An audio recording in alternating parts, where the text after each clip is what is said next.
Are you there?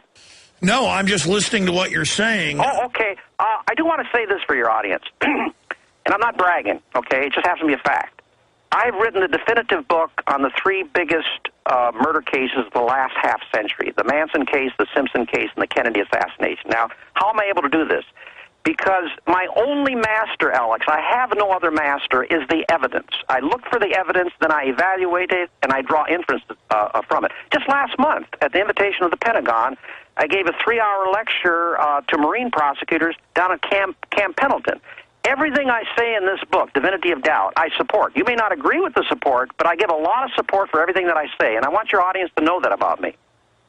No, I believe that you believe what you're saying, and only someone being honest could come to the fact that you don't know either way, and I respect that. You know, the atheist I find to be their own cult. And at the same time, I don't know if evolution's real or whatever. I just know I believe in God. That's a fake debate in the last 150 years that Christians were drawn into, where they then get into debates with scientists as a plan to discredit them. Who am I to say how God designed things or, you know, what went on? All these things saying the Earth's 6,000 years old. And they're carbon dating, you know, million-year-old human bones. I just see it playing into a trap, and I see the system attacking Christianity because it's not compatible with this corrupt, stinking, humanistic world government eugenic system that's actually anti-human. We're back in 1 minute with Vincent Bugliosi, and I thought we'd have him on for some debate, so we're not just here, agreeing with each other. And I think it's very thought-provoking. Back in 1 minute, I'm Alex Jones. We got a new video going up. I'll tell you about two when we come back. Stay with us. All right, final segment with Vincent Bugliosi. And I got him on a host of issues, but what he's out currently promoting is his new book. He says he thinks this is most important, The Divinity of Doubt, the God Question. What's your view on prayer? Well, my view on prayer, Alex, is that except now and then in a placebo sense, they're completely useless prayers, that two working hands can achieve far more than 100 million coupled ones. I wrote an entire chapter on it. Let me try to briefly summarize it.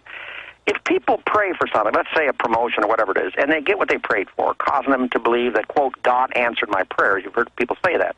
Shouldn't they then say to themselves, Alex, if God answered my prayers, this automatically means that God has the power, that's the key word, the power to answer prayers. And if he has the power, how can I possibly say God is all good when I know, absolutely know, no question, a no to 100% certainty, that if there's a God up there who has the power to answer prayers, he nearly always turns down the praying party when that party needs him the most, like the 6 million Jews who most likely prayed to him during the Holocaust, like the incredible 25 million people who have already died worldwide from AIDS, the millions from genocide, starvation.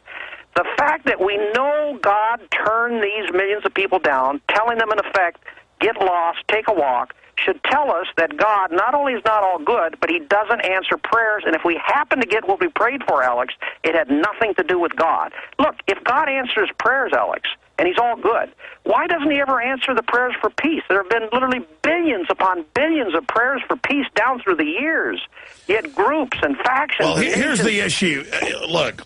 Here's the issue. Well, I just want to finish what I have to say. They persist in warring viciously with each other, the evidence continuing unabated, Alex. Now, wouldn't one think, Alex, and then you can get to your own thing, wouldn't one think that people would finally come to the realization that either there's no one up there listening to their prayers for peace, or if there is, he doesn't have the power to stop the violence, or if he does, he has no desire to do so. Why don't they come to that realization that praying to him is like praying to a tree trunk? You answer that.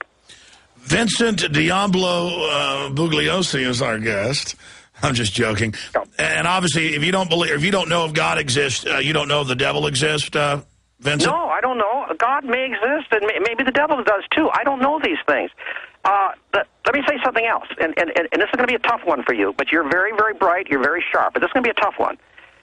All theologians agree that God either caused or allowed everything to happen. That's not in question. If they don't agree to that, then he's not omnipotent. Pope John Paul II, in his book... I know, we're almost out of time. Okay, said that God allowed the Holocaust to take place. Now, here's my question.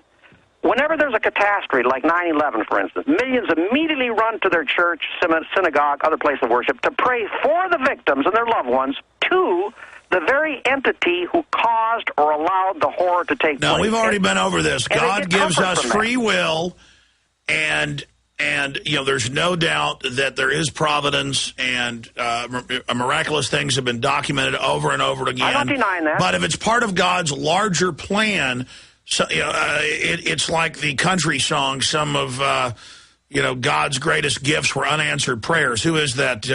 Garth Brooks? I forget the exact name of the song. There's so many things that we've prayed for that it turns out later in the larger plan, and you can say, well, that gets rid of free will.